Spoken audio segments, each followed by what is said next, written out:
Hello, friends. I want to share with you today from Romans 12 and just the first two verses. I appeal to you, therefore, brothers and sisters, by the mercies of God, to present your bodies as a living sacrifice, holy and acceptable to God, which is your spiritual worship. Do not be conformed to this world, but be transformed by the renewal of your mind, that by testing you may discern what is the will of God, what is good and acceptable and perfect. It's Romans 12, 1 and 2. I've probably used these two verses in my time as a youth pastor. I used them all the time, talking to teenagers about the tension between being conformed to the world and being transformed by the renewing and the renewal of our minds. And I love that first verse that it talks about in view of the mercies of God. Paul's kind of saying, in view of everything he's just said, and Romans has been just this crash course in God's justification, his love, his mercy, his grace, all through Jesus. And in view of all of that, give your bodies as a living sacrifice. It's not just what you believe about God, it's how you live your life. That needs to be your response, to give him everything in response. But I also think it's important to recognize this conforms to the world versus transforming, the renewal of your mind. The 3 chapters before this, Romans 9 through 11, Paul has kind of done this deep dive into the relationship between Israel, the Jews, and Gentiles, and has argued that there shouldn't be this thinking one is better than the other. We shouldn't boast over one another, that there's this togetherness that needs to be there. And then in the next few verses of chapter 12, starting in verse 3, right after this, it starts to talk about what does the church look like when we work together, when we use our gifts together. So on either side of these 2 verses is language about togetherness, about unity, about how we're all in this together. Romans is not about who's in and who's out. That's not what Paul is talking about. What Paul's talking about is what does it look like for us to respond to what God has done for us through Jesus, and to do that together, not thinking that we're better than other people, not thinking that we've got it figured out and they don't. And so you can talk about being conformed to this world in so many different ways. It can be about, materialism and our desire for things. And that's a temptation in our world. It can be about status and the way we use social media to show each other how great we are, and we want more, and we think we have to be better. And yet in this context, in the community aspect of it, and in the day we're living in today, a week ago today, a man named George Floyd was killed in Minneapolis. And we all watched it happen through video. And that's a microcosm. That's a snapshot of so many other Black people who've been killed in this country. And we didn't get to see it, and we didn't get outraged because it wasn't right in front of us. And I recognize that for a lot of people, this is a sensitive topic. I'm reading scripture and I'm thinking, I think we're supposed to all be in this together, and we're not supposed to think that we're better than other people, and it's not supposed to be separated. It's supposed to be unified and together because of what God has done for us through Christ. And so I would say to you, if you're one of my friends watching this and you're white, there's this reason to think, well, I'm not racist, so I'm not part of the problem. And yet I think we are often conformed to the patterns of this world. And even though we individually might not feel those things, there is systemic oppression of people of color in our country.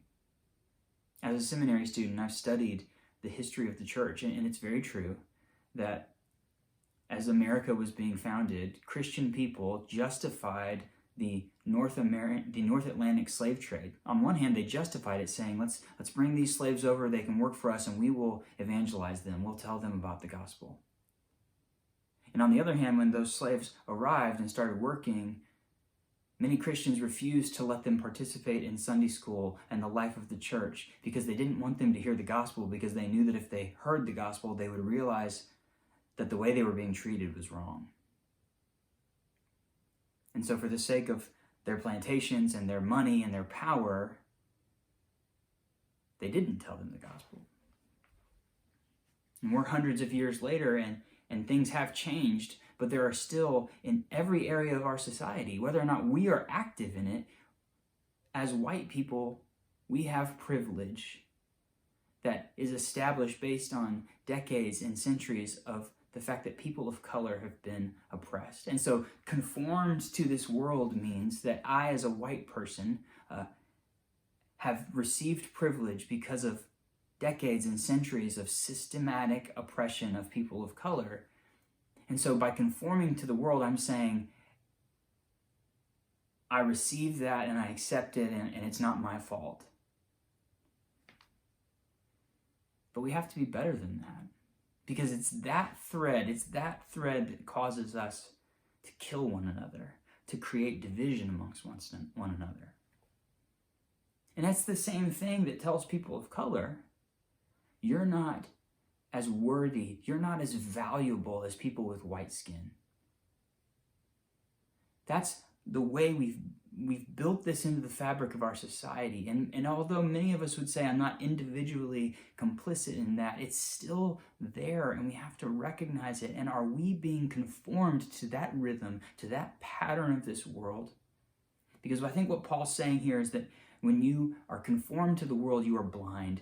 You are, everything he's talked about so far, it's sin, it's death, it's boasting one over the other. All of that is this blindness. But to be transformed by the renewal of your mind is to allow your eyes to be opened and to say, oh, I'm starting to see things for the way they are. And I'm not just going to go along with that because that's the way it's always been. But I'm going to choose something different for my life. I'm going to choose, in this case, Jesus for my life. And I'm going to give my life in response to what Christ has done for me. And that means that there is no room in my life to create distinctions between myself and other people, to prop myself up at the sake of someone else, to stand by and let people continue to be murdered unfairly and unjustly. And there are so many buts, and there are so many, and this, and there's so many, I get it, there's so many of that, but what I'm saying right now is, what if we said, where is my mind?